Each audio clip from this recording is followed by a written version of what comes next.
Então, meninas, voltando.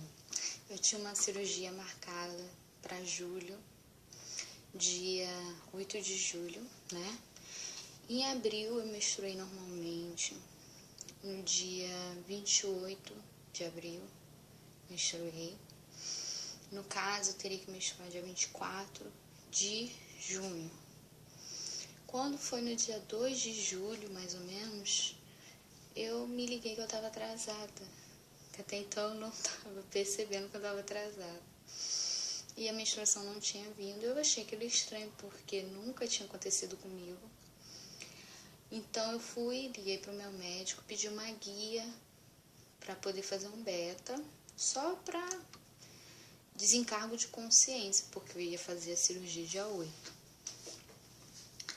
Quando eu fui, peguei a guia no mesmo dia, fiz o beta no mesmo dia. Quando foi à noite, eu descobri que eu estava grávida. Foi no mês que eu achei que eu não engravidaria, eu estava preocupada com a cirurgia, estava pensando em outras coisas, assim. Foi uma surpresa, realmente. Então, assim, a primeira dica é aquilo que as meninas sempre falam, que a gente nunca acredita, que quando você está menos preocupada, acontece. E é verdade. Então, fiquei muito feliz e tal, marquei, fui na primeira consulta pré-natal, fiz a primeira consulta. A médica foi extremamente grossa comigo, falou que pelo mioma poderia abortar até 5 meses, que não era para mim ter muitas esperanças, passou uma ultrassom para mim e eu saí de lá um pouquinho triste também. Passou o ácido fólico, um remédio para enjoo e eu marquei a ultrassom. Se eu já estava com 5 semanas, marquei para uma semana depois, né, no caso. Quando eu fui fazer a ultrassom, nas minhas contas, pela conta da menstruação, né, da última menstruação, eu já estaria com 6 semanas. Quando eu fui fazer a ultrassom, eu vi que o médico colocou pelo tamanho, que no caso não visualizou o embrião, só o saco gestacional e a vesícula, né, vitelínea que eles falam. E que estava dando uma idade gestacional de 4 a 5 semanas.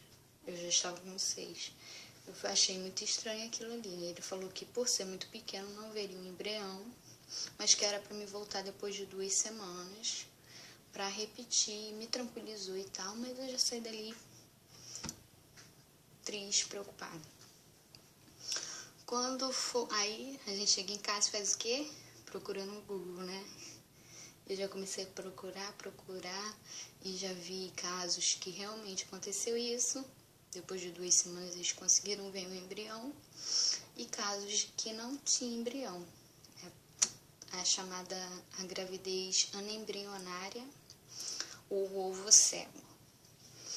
Então eu falei, vou esperar então mais 2 semanas, mais ou menos, né? E vou repetir a outra. Aí eu tinha já marcado consulta para o dia 1º de agosto. Falei, não, vou esperar a consulta, que aí eu pego a guia com a médica e é bom que vai estar um pouquinho maior, faço novamente.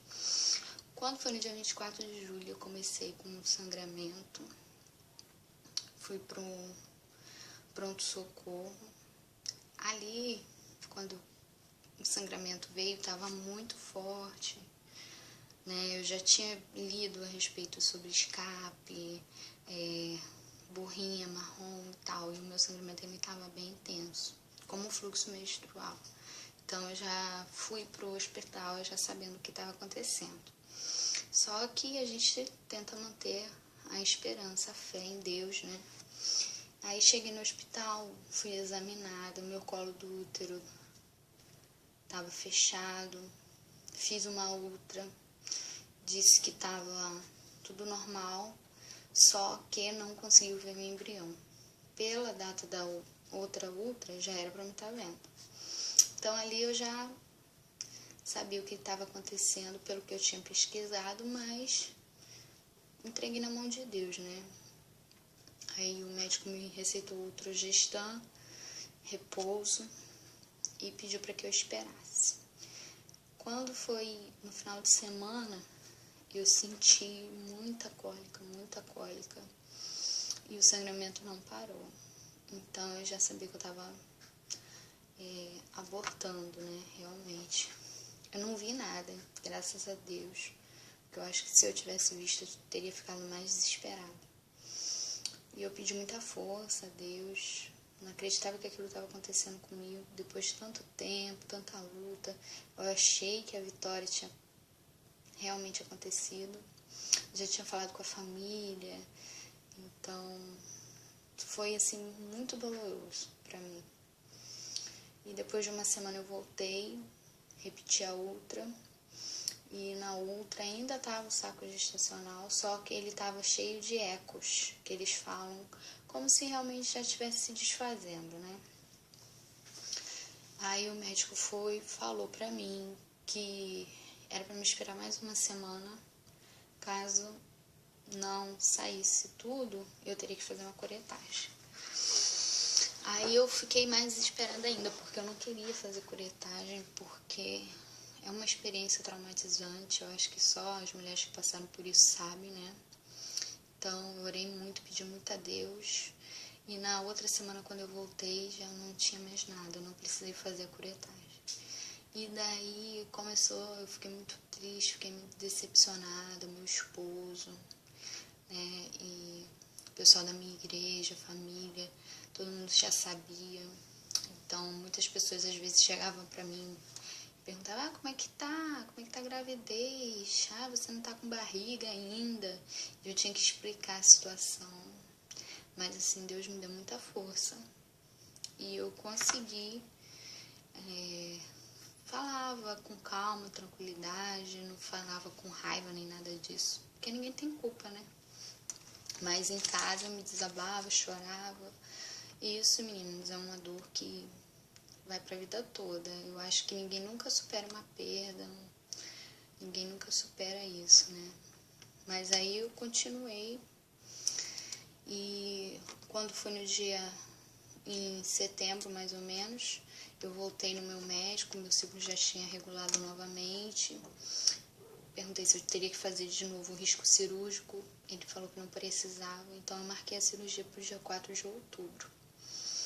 Dia 4 de outubro eu fiz a esteroscopia cirúrgica, né?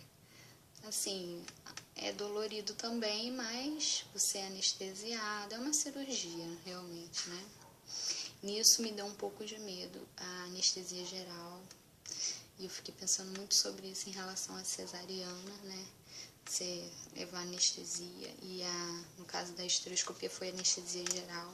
Então eu acordei assim, meio desorientada, fiquei com muito medo. Fiz a cirurgia, depois de 2 meses, em dezembro, voltei para fazer a revisão. O que estava por dentro do útero, né, o médico retirou tudo. Mas como o meu mioma ele é intramural, ele é na parede do útero, né? Então o que está na parede ele não consegue tirar. Ele tinha dado esse prazo de 2 meses na revisão para ver se o próprio útero empurrava o mioma para dentro para ele retirar o restante. E isso não aconteceu, né? O útero não empurrou e a aparência que estava é como se tivesse sido queimado. Na esteroscopia a gente vê direitinho. Por dentro estava como se tivesse queimado o mioma. Não tinha coloração de sangue, nada disso. E em dezembro eu fui e fiz essa revisão. Ele falou comigo que eu não precisaria passar pela segunda etapa, né? Falou que de 6 meses eu tenho que voltar a fazer o exame para poder ver como é que tá. E me liberou para as tentativas novamente. Então, desde janeiro, mais ou menos, eu comecei a treinar e aí sim a calcular dia fértil, tudo direitinho, né? Tomar a saúde da mulher, a virar uma treinante oficial. Então, meninas, agora eu estou participando aí efetivamente do grupo de treinantes e vamos aguardar aí os próximos capítulos. Um beijo para vocês e vamos ter fé em Deus que Tudo vai acontecer no tempo certo. Deus tem um plano maior para as nossas vidas. Um beijo, tchau.